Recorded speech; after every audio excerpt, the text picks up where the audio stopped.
نبی پاک صلی اللہ تعالیٰ علیہ وسلم نے حج ایک فرمایا، قربانی حضور جس دن مدینے آئے اس وقت شروع فرمائی، اور ہر سال حضور قربانی دیتے، ہر سال دو جانور ذبح فرمائے۔ یا رسول اللہ صلی اللہ تعالیٰ علیہ وسلم، دو کا کیا مقصد فرمایا؟ ایک میری طرف سے، ایک میری غریب امت کی طرف سے۔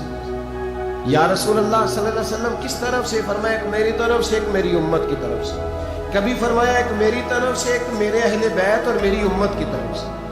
دو جانور حضور نے ذبح فرمائے، اور پھر میرے حبیب پاک صلی اللہ تعالیٰ علیہ وسلم کے غلام مولا علی شیر خدا، ابن ماجہ کی روایت ہے، حضرت علی شیر خدا فرماتے ہیں کہ نبی پاک علیہ الصلوۃ والسلام دو جانور ذبح کرتے تھے۔ خود حضرت علی کی جب باری آئی تو انہوں نے بھی دو فرمائے۔ تو صحابہ نے پوچھا کہ علی دو کیوں؟ دو کس لیے؟ حضرت علی رضی اللہ تعالیٰ عنہ فرمانے لگے، مجھے میرے حبیب نے وصیت فرمائی تھی کہ علی تو نے دو کرنے، ایک اپنی طرف سے کیا کرنا ہے، ایک میری طرف سے کرنا ہے۔ تو میں ایک اپنی طرف سے دیتا ہوں، ایک اپنے نبی پاک کی طرف سے دیتا ہوں صلی اللہ علیہ۔ دو جانور۔ آپ لوگوں نے سنی ہوئی ہے یہ بات کہ مہینہ کھانا نہیں پکتا تھا حضور کے گھر میں۔ حضرت عائشہ فرماتی ہیں 3 چاند اور 3 سورج اکٹھے کبھی نہیں دیکھے جب ساتھ روٹی بھی کھائی ہو، یعنی 3 دن مسلسل کبھی کھانا نہیں کھایا۔ قربانیاں کتنی دی؟ بولیے۔ حضرت علی شیر خدا کا مکان کوئی نہیں اپنا، کوئی گھر نہیں بنایا۔ مولا کائنات شیر خدا، میں نے یہ بات پھر دوہرا رہا ہوں، پہلے بھی میں نے عرض کی تھی، پکا کرنے کے لیے دوہرا رہا ہوں۔ حضرت علی کا کوئی کاروبار نہیں بظاہر۔ بی بی صاحبہ فرماتی ہیں کہ کئی ہفتے صرف سرکہ اور کھجورے قربانیاں کی، اسی سارے صاحب لان ٹورے ہیں کہ ساڑھے دے لگ دیئے کہ پکا۔ اور پھر جب بات ہوتی ہے دینے کی تو ماحول اور ہوتا ہے، جب لینے کی باری ہوتی ہے تو ماحول اور ہوتا ہے۔ قربانی واجب ہے اس شخص پر جس کے پاس 52.5 تولے چاندی یا 7.5 تولے، لیکن میں 7.5 تولے والا فتویٰ نہیں دیتا، میں 52.5 تولے چاندی والا فتویٰ دیتا ہوں، اس لیے کہ 52.5 تولے چاندی تو شاید تولہ یا 1.5 تولہ سونے کے برابر ہی ہو جائے، ٹھیک ہے نا جی؟ تو 7.5 تولے سونا 50-60 ہزار روپیہ جس آدمی کے اکاؤنٹ میں موجود ہے وہ قربانی کرے۔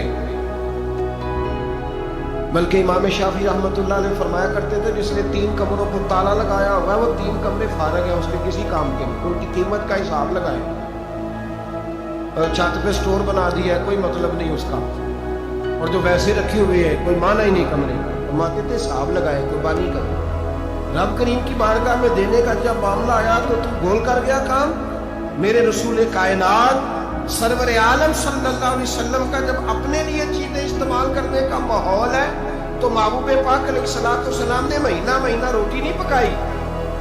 یہاں جو آدمی ہر جمعرات کو 4 کلو بکرے کا گوشت پکاتا ہے اور ہر تیسرے دن مرغی کا گوشت لاتا ہے، وہ قربانی کی باری آتی ہے تو کہتا ہے میرے پہ لگتی نہیں۔ وہ ٹھیک ہے ابا جی لے آئے، ابا جی کی طرف سے قربانی ہے، اس دفعہ ابا جی کی، اگلی دفعہ اماں جی کی، اس سے اگلی دفعہ دادی جی کی۔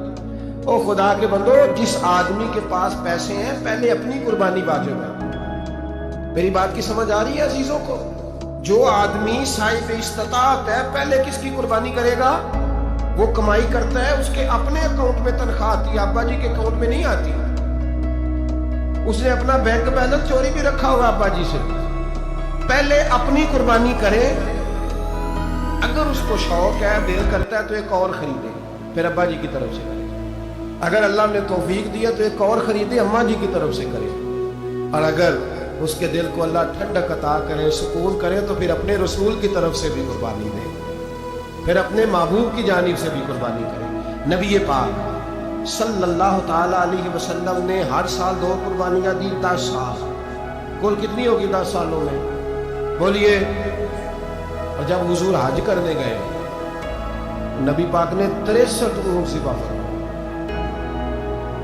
ایک اونٹ میں کتنی قربانیاں ہوتی ہیں؟ 63 اونٹ حضور نے ذبح فرمائے۔ اور حدیث بڑی مزیدار ہے، حضرت ابو ہریرہ رضی اللہ تعالیٰ عنہ فرماتے ہیں کہ جب اونٹ ذبح کرنے کی باری آئی تو ہم سوچ رہے تھے، پریشان تھے کہ یہ تو بڑا مشکل ہے ذبح کرنا، بڑا مشکل ہے، اس کو تو نہر کرنا پڑتا ہے، گرانا پڑتا ہے، باندھنا پڑتا ہے، سب سے مشکل کام اونٹ ذبح کرنا ہے۔ تو نبی پاک صلی اللہ علیہ وسلم کی تو عادت کریم ہے، اپنے ہاتھ سے ذبح کرتے ہیں حضور، وہ ہمارا اللہ خیر کرے ورنہ ہی حافظ ہے. ذبح کرنا تو دور کی بات ہے، ہمارا جو BA پاس لڑکا ہے نا اس کو ڈر آتا ہے جانور کے پاس کھڑے ہوتے ہیں. کہتے ہیں بچوں کو اندر لے جاؤ، 10 سال کا 12 سال کا اندر لے جاؤ، ذبح کرنا روئے گا. اب بس کرو یار، یہ کس قوم سے تمہارا تعلق پڑ گیا ہے؟ ہمارے تو 12 اور 14 سال کے معوذ اور معاذ ابو جہل کی گردن کاٹ کے رکھ دیا کرتے تھے، اور تو بچہ بکرا ذبح کرنے سے ڈرا رہا ہے. اس کو کھڑا کر لا کے، قربانی تو جہاد کی ٹریننگ ہے.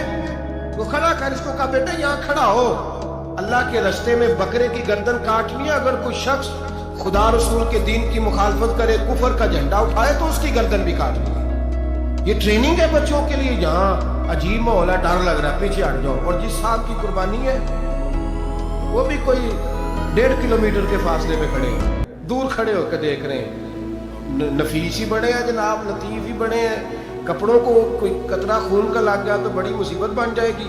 اور امیر آدمی اس کا تو گھر کسائی نے خود فون کیا ہے کہ صاحب سب سے پہلے میں آپ کے گھر آؤں گا. اس کو پتہ ہے کہ منہ مانگی قیمت ملے گی.